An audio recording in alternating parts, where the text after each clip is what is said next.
Hello students, today we will discuss stamens, structure of stamens, structure of anther lobe and process of microsporogenesis. First take the stamen. What are stamens? Stamens are male reproductive organ of angiosperms. As we know, it is the third word of the flower.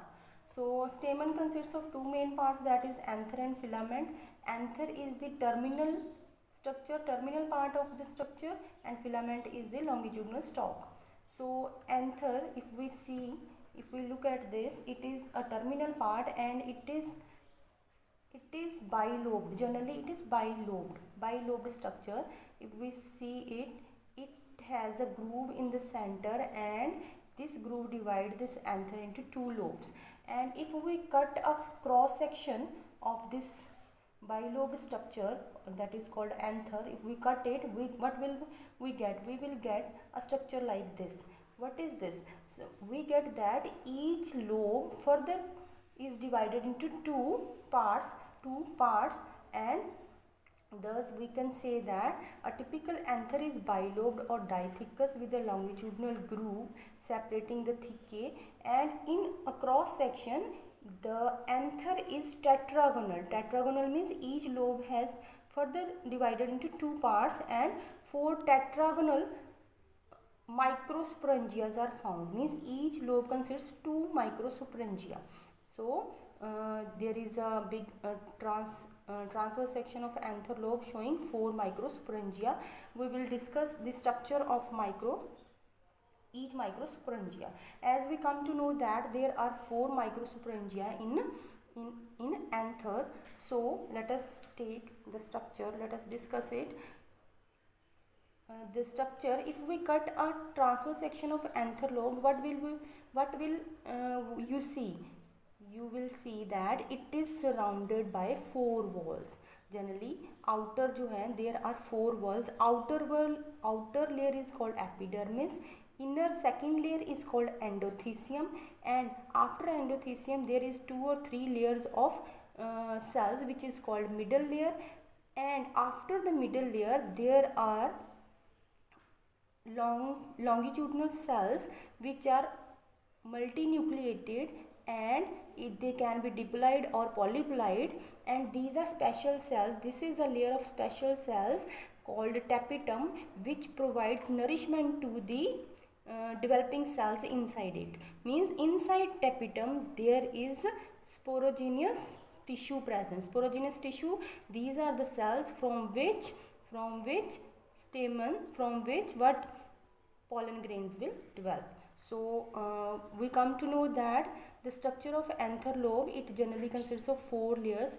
Outer is epidermis, inner endothecium, middle layer then comes, and after that next layer is tapetum. Tapetum is made up of large bilobed, polyploid, binucleate, multinucleate cells. Now inside the tapetum, what is present? Inside the tapetum there is sporogenous tissue present, which consists of sporogenous cells, or also called potential mother cells. So these potential mother cells or sporogenous cells जो है, these are diploid.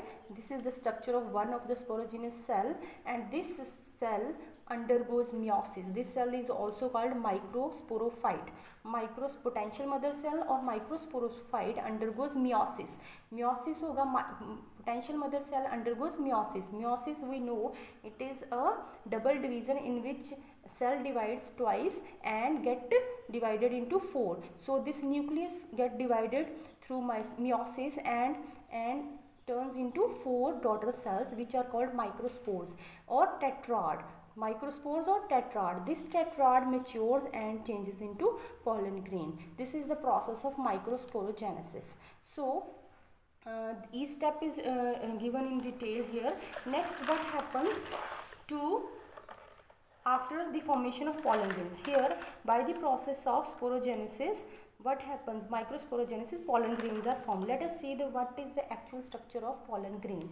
So what happens? The pollen grain, the nucleus of microspore undergoes mitosis to form equal cells a large vegetative and a smaller generative.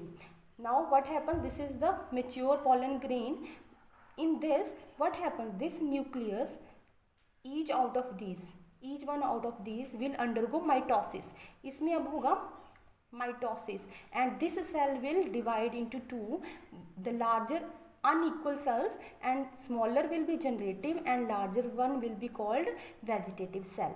Now outer, it will develop two layers also. Outer layer is called exine and inner layer is called intine. So this is the overall mature pollen grain, which consists of a germ pores, means exine is broken somewhere and leaving some pores to enter water inside when which is required at the time of germination of these. So germ pores are there, then exine which is broken, and then intine, and inside there are two nucleus. One is called generative cell and other is called tube nucleus. Why tube nucleus? Because at the time of germination of this pollen grain, this tube nucleus will help to form a germ tube through this germ pore.